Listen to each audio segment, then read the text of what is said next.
you start to feel alone, what's the first thing you reach for? Is it your phone? You see, we are not blessed through our amount of friend requests, and we're not loved through how many likes we get. The size of our friend list does not show the size of our friendships, yet the average person spends 3 hours a day on their phone.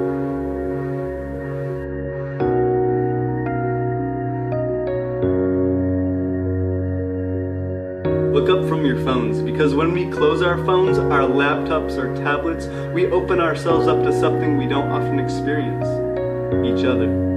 Mother Teresa once said the smile is the beginning of love, but how can we smile when social media has become part of our style, and smiling at a screen isn't worthwhile?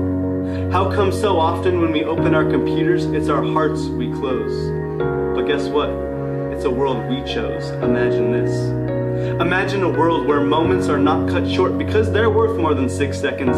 Moments experienced because 140 characters can't describe it. We take photos and lose moments.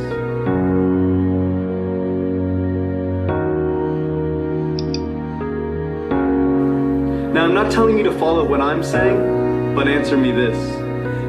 How come we've allowed ourselves to accept new friends before we even met them?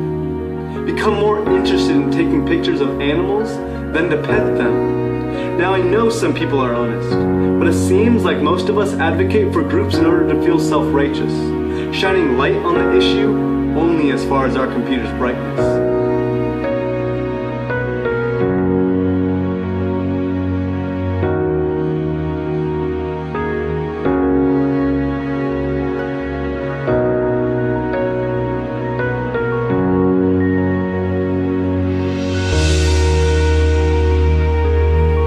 Look up from our phones and look at people in their eyes rather than their profile picture. Let's stop being so concerned with what we are going to put on our Facebook feed and more concerned with what book we want to read.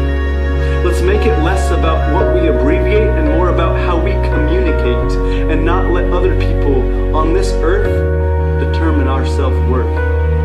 Because if we do this, our vision will become cracked just like the screens on our very phones. Let's be happy when we hear this, and become undistracted when we hear this. Let's make what we say center not on what's on our mind, but rather what's in our hearts, and let's hit the brakes in trying to autocorrect our own mistakes. Let's shut down our phones, turn off those displays, let's look up and make the most